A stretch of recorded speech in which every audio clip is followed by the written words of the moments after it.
welcome to Know Your Mobile. It's Basil here at the Firefox stand at MWC 2013. It's absolutely heaving here, and that's because of this little thing. Well, and what's inside. This is the ZTE Open, the first Firefox OS phone. Alcatel will also be releasing a Firefox OS phone, but this is the one that everyone's been getting their hands on here. Now, there's a lot of really great stuff inside the phone. We're going to kick things off by just talking about the design, and you can see it's a really fun form factor. Orange, bright, vibrant. On the left side's a volume rocket, down below a micro USB port. On the right hand side, no buttons at all, and up top is just that power button and 3.5mm headphone jack. Flipping it around, and you have got your rear facing camera and a loudspeaker. As you can see at the bottom, an insignia powered by Firefox OS. So this looks really great off the cuff. Like we said, fun, vibrant little phone. But we're not in a position to talk you through the UI. Oh no, Lucas is from Firefox, so I'm going to hand this over to Lucas. He'll be able to give us a demo. Sure. So this device is unique. The UI, everything you see is actually made out of web technology. It's all HTML, JavaScript, CSS. The same thing, there's millions of developers in the world that build on this platform, know how to build applications for this already. And in fact, most have actually built applications for Firefox OS and don't even know it. Okay, awesome.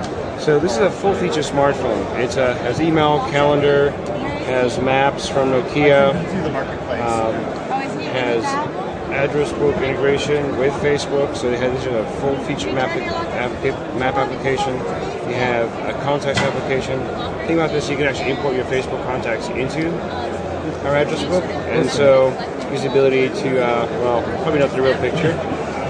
You can view the profile, you can send them a message or a wall post right from the contacts application. That's great. We also have built in a number of applications you expect with any smartphone. We have a really nice music application. This is all local, so just because it's made out of web technologies, it doesn't mean you have to be online to use it. This is all local, installed on your phone, very fast, easy to use. So we're playing music here. As we said, there's a 3.5mm jack up top. You can plug in your own set of cans in there. We have also our partners Facebook application, we have a Twitter application, we have a large number of applications already in the marketplace that you can use right out of the box. Incredible. And would you be able to, when you get a chance, show us that marketplace? Sure. Actually, I can show you two. There's actually two ways to get applications. Okay. So one is you have a marketplace, right? Actually, there's three ways. One, we have a marketplace. In fact, we actually encourage lots of people to build marketplaces. We have as many marketplaces as possible you can use and distribute applications through. Developers can also actually distribute applications directly from their website. They don't have to use your marketplace, we don't force them to do so. Okay. So the other thing you actually have done is really powerful is we built in what I call an application discovery engine. Okay. So here, for example, is somebody previously does search for U2, the band. And we know that U2 is a band. So what we do is give you a bunch of results for applications relevant to what you're looking for. These are apps already on the web. These aren't apps that were designed specifically for Firefox OS. In fact, developers that built it may have no idea what Firefox OS is. But if you look on one of these, say you click on Groove Shark because you want to check it out, what happens is we load the application.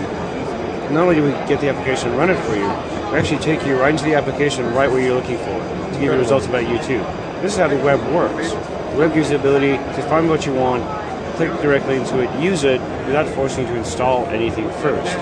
So this is the opposite of an App Store model. An App Store model forces you to go find like 10 music applications, install all of them, throw out the 8 or 9 of them that you actually don't like and don't do anything, and then those forever clutter up your account. Absolutely. So what you can do instead, if you find this, you like it, you love it, you can do is just long press it and add it to your home screen. Now it's installed on your phone. Brilliant.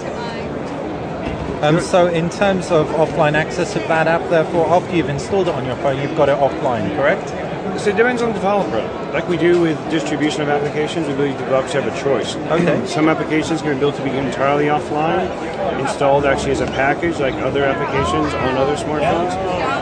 Developers can also choose to keep their application entirely online. Okay. They can even do a hybrid of the two. You can save part of it onto the phone, and then part of it can go load new data as you go. Like Facebook, for example. Exactly. Okay. So we have a timeout application that does actually that. If it hasn't been run before, the first thing it'll do is actually prompt you to see if you want to download all of your your local attractions. So Awesome. if you do, you can download it, save it, or work offline completely. If you don't, then you can say no thanks and keep using it in online mode. It's entirely up to the user and developer and how to feel that experience. Brilliant. So I'm getting a huge sense of openness. As we know, Firefox is a non-for-profit organisation. Now, where can we expect this device to hit the market first? So we're looking at markets that are really the sort of dynamic, emerging markets around the world where there's a large population of feature phone users.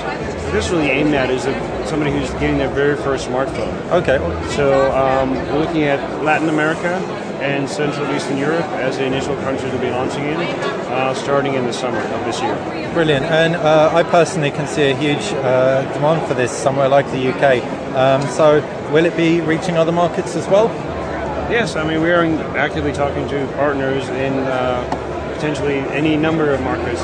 It's also a matter of getting the right device at the right market. So we figure out the right solution for each market and build it for that market. Brilliant. So while we don't have a date for that, and there are no current plans to bring it to the UK, they are looking at bringing it to other markets, aside from the emerging dynamic markets that they spoke about.